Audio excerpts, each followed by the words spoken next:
como se puso de or the use manifiesto of en nuclear diferentes weapons. acontecimientos I do derivados de not la wish invasión to de fail Rusia to stress sobre the very Ucrania. existence Una medida of these concreta weapons is a es avanzar en el systematic risk, retiro de las as was declaraciones shown in interpretativas different a los events protocolos de los acuerdos de las zonas after the de libre invasion de armas nucleares. Mi país continuamente reclama por esta medida y le atribuye el mayor de los esfuerzos al marco del OPANAL.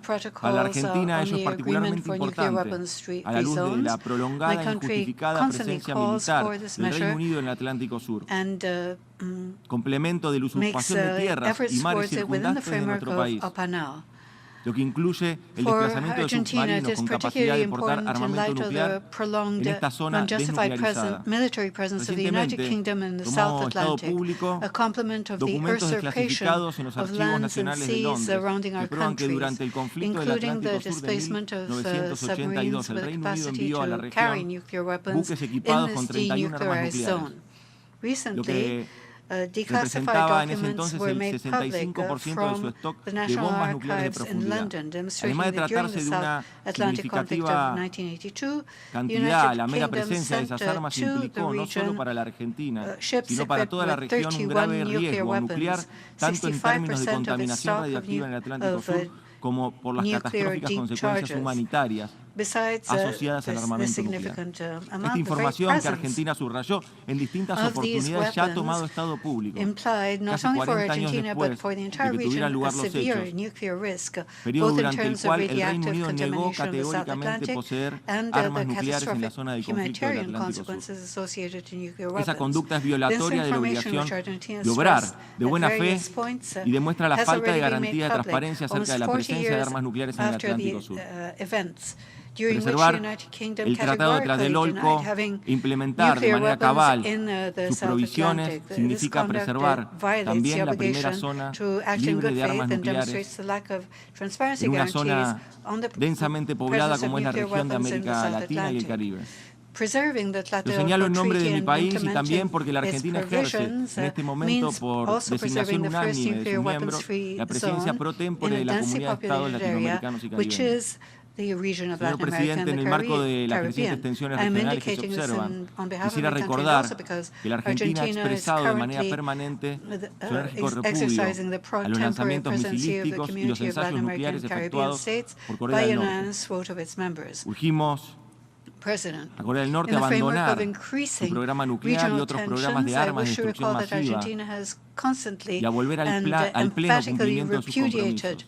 Reiteramos una vez más nuestro apoyo al Plan de Acción Integral Conjunto en Irán y al papel crucial que desempeña el Organismo Internacional de Energía Atómica, justamente a cargo de un diplomático argentino, Rafael Grossi, en materia de vigilancia y verificación. Llamamos a las partes del acuerdo a que vuelvan un pleno cumplimiento a fin de fortalecer al régimen de no proliferación y a la seguridad internacional.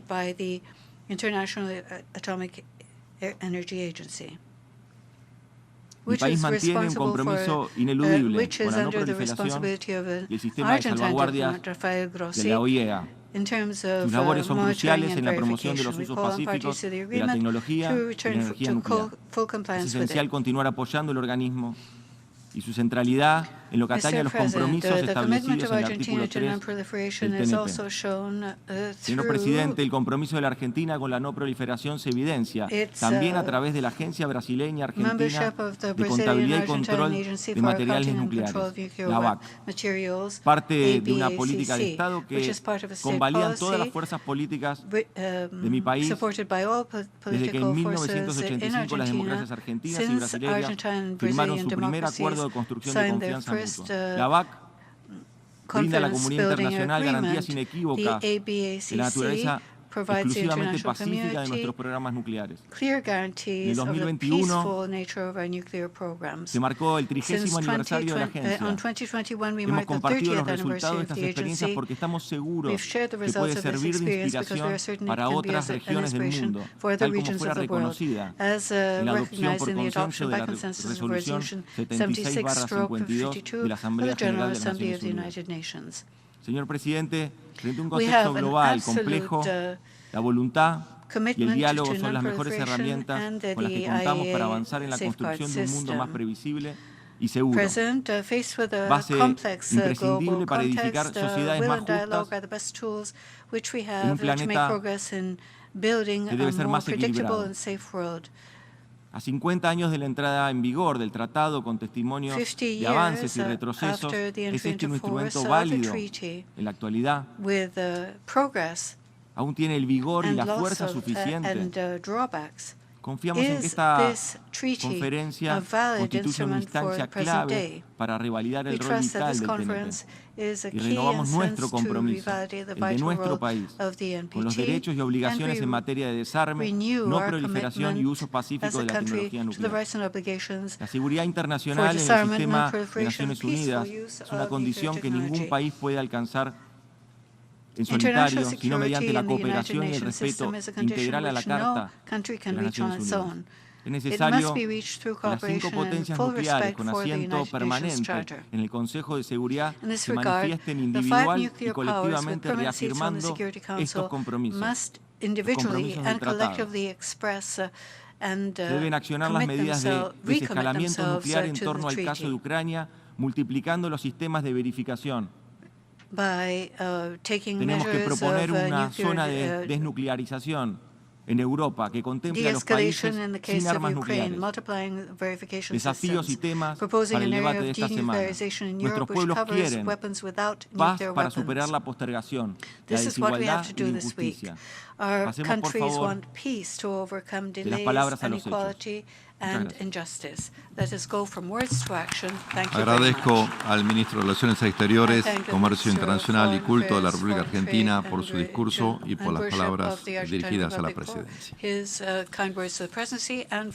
I now have the honor to invite His Excellency Abul Kalam Abdul Momen, Minister for Foreign Affairs of Bangladesh, to take the floor.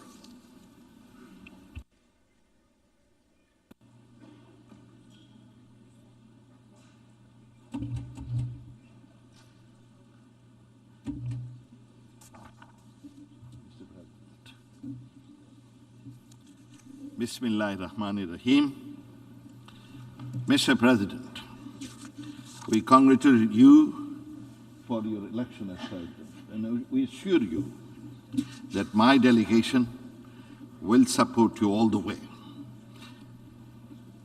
Bangladesh aligns itself with the statement of non-aligned movement to be delivered by the Republic of Azerbaijan today. Mr. President, Bangladesh acceded to the NPT on 27 September 1979. We remain committed to the full implementation of all its aspects. This commitment emanates from our constitutional obligation. The father of our nation, Bangabandhu Sheikh Mujibur Rahman, in a historic maiden speech at the UN General Assembly in 1974, made a clarion call to emancipate the world from scars of nuclear war. That forms the cornerstone of Bangladesh's total and unwavering commitment to general and complete disarmament of nuclear weapons. Born out of horrors of the Second World War, the UN envisioned a world free of nuclear weapons in its very first resolution. 76 years has since passed, yet nuclear weapons pose the greatest threat to mankind. The advancement of artificial intelligence, emerging technologies, and cyber operation has made it even more dangerous. In the current geopolitical situation of the globe, leading to a new Cold War, we are afraid the risks of usage of nuclear arsenals no longer remains a distant one. Mr. President, we firmly believe that the ultimate guarantee of international peace and security lies in the total elimination of nuclear weapons. Allow me to highlight some specific thoughts in this regard. First, the international community must recognize the dehumanizing and devastating consequences of nuclear weapons. This is imperative that the international community unite against the perpetual holding of nuclear weapons by a handful of states in total disregard of the safety and security of humanity. Towards that end, we urge nuclear weapon states to fulfill in good faith their long overdue legal obligations under Article 6 of the NPT and also comply with their undertakings in line with the 13 practical steps under the 2010 Action Plan on Disarmament and Nuclear Weapons, and in particular, Action 5 to accomplish the total elimination of the nuclear weapons. Second, as I mentioned already, to demonstrate our unflinching commitment to total elimination of nuclear weapons, we are among the first few countries to ratify the Treaty on Prohibition of Nuclear Weapons. We welcome the coming into force of the treaty on 22nd January 2021 and the first meeting of the states parties of TPNW in June 2022 and its landmark 50-point Vienna Action Plan. We believe TPNW will serve as a critical component in strengthening the NPT. We call upon all states that are yet to join TPNW to do so without any delay to attain universal application of this treaty. We would like to see a matter of priority its full implementation by all, including the nuclear weapon possessing states and nuclear umbrella states. Third, we support the effective implementation of the NPT through its three pillars, namely nuclear disarmament, non-proliferation, and peaceful use of nuclear energy. In this regard, Bangladesh emphasizes the non-discriminatory implementation of Article 4 of the treaty, which recognizes the inalienable rights of all states to develop, research, produce, and use nuclear energy for peaceful purposes, including in power generation, healthcare, and agriculture. We call for increased investment and international cooperation in the research of nuclear technology and explore the potential of its peaceful use for the benefit of humankind. Fourth, pending the total elimination of nuclear weapons, we call upon nuclear weapon states to extend to the non-nuclear weapon states effective, universal, unconditional, and non-discriminatory assurances against the use or threat of use of nuclear weapons under all circumstances as a matter of top priority. Fifth, we stress the need to scale up our efforts for the rapid entry into force of the CTBT and commencing negotiation on fissile materials cut-off treaty indeed. Indeed, we remain deeply frustrated with the long-standing stalemate in this regard in the Conference of Disarmament in Geneva. We also reaffirm the critical importance of nuclear weapon-free zones for the NPT regime. Sixth, the pandemic has reinforced our belief that weapons do not save lives. Yet, in 2020, last year, $82.4 billion were spent to upkeep nuclear weapons, even amid a pandemic. Sadly, that could otherwise be better used to protect our planet and the people. We urge the states to stop senseless investments in destructive nuclear weapons and instead redirect these resources to promote health, address climate change, achieve the SDGs, and promote peace and stability across nations. Finally, Mr. President, can I hope that the 10th NPT Review Conference would produce an outcome that would facilitate the universality and implementation of the treaty to make the world free from the threat of nuclear weapons. This is imperative for us in order to assure a better and safer world for our future generations. Let me hope and dream that one day the world will be free of nuclear weapons. I thank you all. Joy Bangla, Joy Bangabandhu. Thank you. I thank the Minister for Foreign Affairs of Bangladesh for his statement and for the kind words addressed to the Presidency. I now have the honor to invite the Minister of Foreign Affairs, European Affairs and Foreign Trade and in charge of Federal Cultural Institutions of Belgium.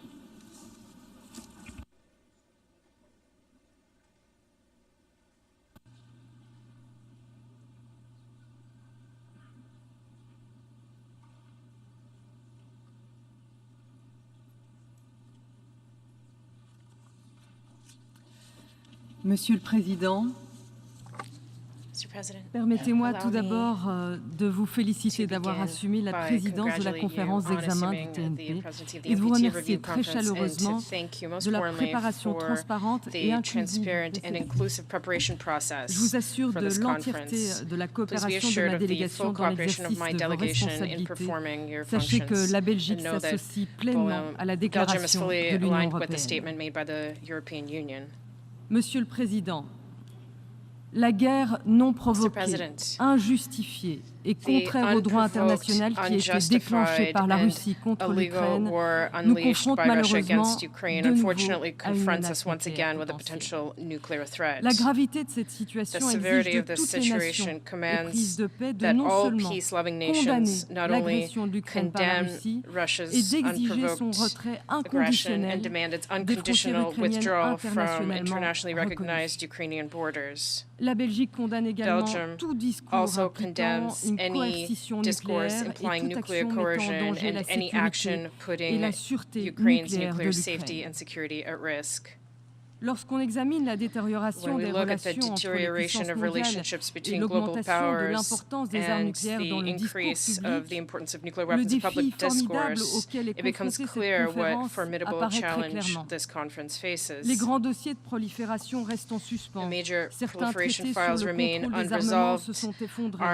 Les problèmes de mise en œuvre et de vérification ont sapé la confiance dans la durabilité des accords juridiques. De plus, un fossé s'est malheureusement creusé au sein de notre communauté sur la voie du désarmement nucléaire.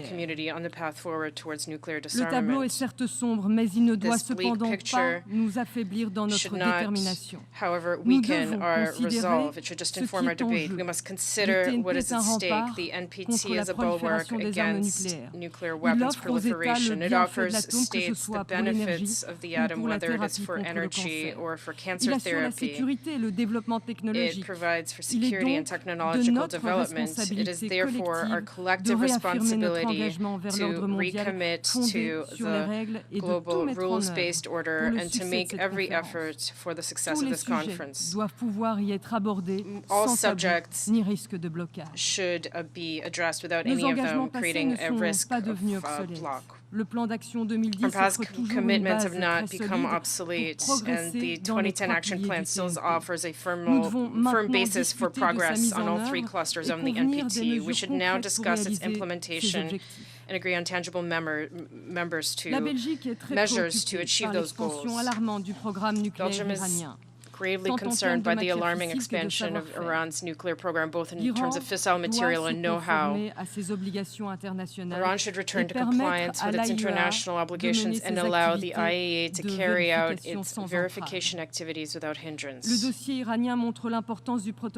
Iranian file shows the importance of the additional protocol. It is our guarantee for effective control of the nuclear program beyond any JCPOA expiry date. Dépasse d'ailleurs le cas de l'Iran. And this observation extends beyond the case of Iran. There needs to be a renewed push for the universalization of the additional protocol because experience has shown that a safeguards agreement alone is not enough to detect secret programs. North Korea continues to flout international rules. Appeasement is not an option. International pressure on the regime must be maintained, including through strict application of sanctions by all states without exception. Monsieur le Président, Nous ne pouvons pas nous satisfaire du rythme actuel du désarmement nucléaire. Les États dotés d'armes nucléaires doivent prendre des mesures supplémentaires. Aucun membre du TNP n'est exempté des obligations au titre de l'article 6. Nous regrettons que la Chine soit le seul État doté d'armes nucléaires qui augmente rapidement son stock nucléaire. D'autres États modernisent leurs arsenaux et introduisent de nouveaux vecteurs potentiellement déstabilisants. Destabilizing delivery systems. Actual stockpile reductions of all types of nuclear weapons should be coupled with policy steps to reduce the risk of accidental or unauthorized attacks. La Belgique soutient le In this document de context, travail de Belgium supports l'initiative de Stockholm the sur la Stockholm réduction Initiative des working risques document nucléaires. on nuclear risk Cependant, si reduction. la réduction des risques However, répond à un besoin while risk existentiel, reduction elle responds ne to an peut pas se existential need, substituer au it progrès cannot tangible become en a matière de substitute for désarmement. tangible progress on disarmament. Le désarmement sans contrôle conduit Disarmament without inévitablement au controls désarmement inevitably sans leads to confiance. disarmament without La confidence. vérification du désarmement nucléaire nécessite la mise en Nuclear place de disarmament nouvelles techniques verification et requires the procédures. establishment of Plusieurs new initiatives techniques sont and dédiées à ces procedures. tâches et la Several Belgique initiatives are contribue dedicated to this, and activement Belgium aux has efforts de actively l'une d'entre elles, à contributed to savoir the efforts of le one of them, partenariat namely the international sur la International vérification Partnership du for désarmement Nuclear nucléaire, Disarmament qui s'est d'ailleurs Verification, réuni à which Bruxelles met en in juin dernier. Brussels last June.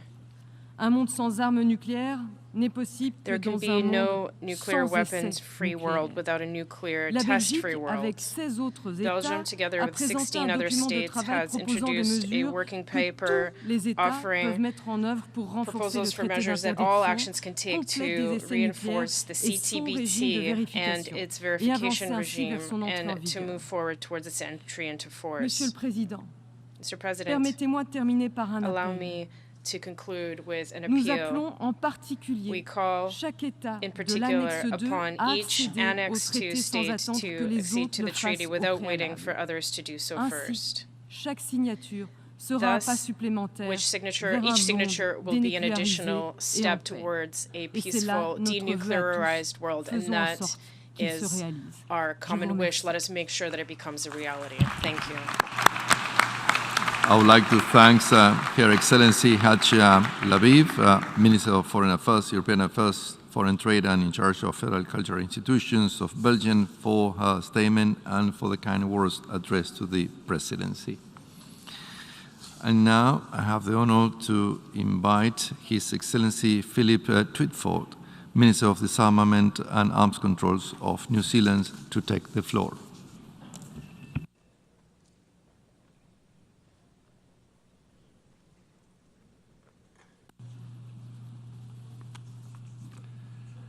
Thank you, Mr. President. Ngā mihi nui kia koutou. I extend my warm congratulations to you, Mr. President, and assure you of the full cooperation of the New Zealand delegation. I'll get right to it. In spite of the Nuclear Non-Proliferation Treaty and the nuclear disarmament obligation enshrined in Article 6, we seem as far as ever from a world without nuclear weapons, and in real danger of moving backwards. The decades-long trend of stockpile reductions is on the verge of reversal. All nuclear weapons states have modernisation programs underway, with billions of dollars invested in plans for the long-term possession of nuclear weapons. The military doctrines of these states and their alliance partners continue to reflect an undiminished reliance on nuclear weapons. Meanwhile, experts tell us that the risk of nuclear weapon use has increased dramatically, and so too have dangerous rhetoric and exercises threatening such use. We've seen this most recently from Russia in the lead up to and following its illegal and unprovoked invasion of Ukraine, an invasion which has shattered the value of negative security assurances. New Zealand condemns Russia's actions in the strongest possible terms. Mr. President, Prime Minister Jacinda Ardern has made clear New Zealand's strong view that the legacy of Russia's invasion of Ukraine must not be an arms race and a more polarised and dangerous world. What is needed is an equal commitment to international institutions, multilateralism and disarmament. But rather than realising the security dividends history has proven can accrue from nuclear arms control and disarmament measures, such as those agreed by Khrushchev and Kennedy, Reagan and Gorbachev, the nuclear weapon states and many of their allies are doubling down on nuclear deterrence. This puts at risk not just the disarmament pillar of the NPT, but the non-proliferation pillar as well. After all, if the most powerful militaries in the world need nuclear weapons to feel safe, why shouldn't everyone else have them too? Now, that's of course not an argument that New Zealand can subscribe to, not just because of our legal obligations under both the NPT and the Treaty on the Prohibition of Nuclear Weapons, but because of the catastrophic humanitarian consequences of nuclear weapons. More nuclear weapons, whether in the hands of the existing nuclear weapon states or others, will not make us safer. New Zealand remains steadfast in our opposition to the DPRK's unlawful nuclear and ballistic missile programs. We're deeply concerned about outstanding questions regarding Iran's nuclear program and regret that the JCPOA has yet to be restored. New Zealand wants this review conference to strengthen non-proliferation, to promote nuclear safety and security, and facilitate the peaceful uses of nuclear energy. But I make no apology that our primary concern is the pursuit of a credible outcome on disarmament. For too many years, the statements by nuclear weapon states in support of nuclear disarmament have not been matched by action. And the growing gap between promise and delivery is putting unsustainable pressure on this treaty. We've agreed at previous review conferences to break the goal of disarmament down into smaller, supposedly more achievable steps, such as the entry into force of the CTBT or the negotiation of a fissile material treaty. But even these have not been implemented. Instead, progress is reported on internal P5 discussions, disarmament verification processes, and languishing initiatives in the Conference on Disarmament. But where it really matters, on significant stockpile reductions and efforts to reduce the reliance on nuclear weapons, there hasn't been much progress to report at all in the last 20 years. And almost without exception, the justification for this by the nuclear weapon states has been that the global security environment is not conducive to nuclear disarmament. The logic of the nuclear weapon states is that insecurity and instability somehow render us incapable of doing the very thing that would make the world less insecure and less unstable. In today's deteriorating security climate, this approach is untenable. Mr. President, we must reach agreement here that restores confidence in the intention of the nuclear weapon states to fulfill their disarmament obligations and commitments, and which puts us clearly and irreversibly on a path to doing so. Progress on disarmament cannot be deferred any longer, whatever other challenges we are facing nationally, regionally, or as an international community. And while our national voices will reflect diverse positions on these challenges, our collective voice at the end of the conference must demonstrate consensus on the importance of the NPT and our unwavering commitment to its full implementation. I thanks Minister of Disarmament and Arms Control of New Zealand for his statement and his kind words to the Presidency. And now I have the honor to invite Her Excellency Annalena Baerbock, Minister for Foreign Affairs of Germany, to take the floor.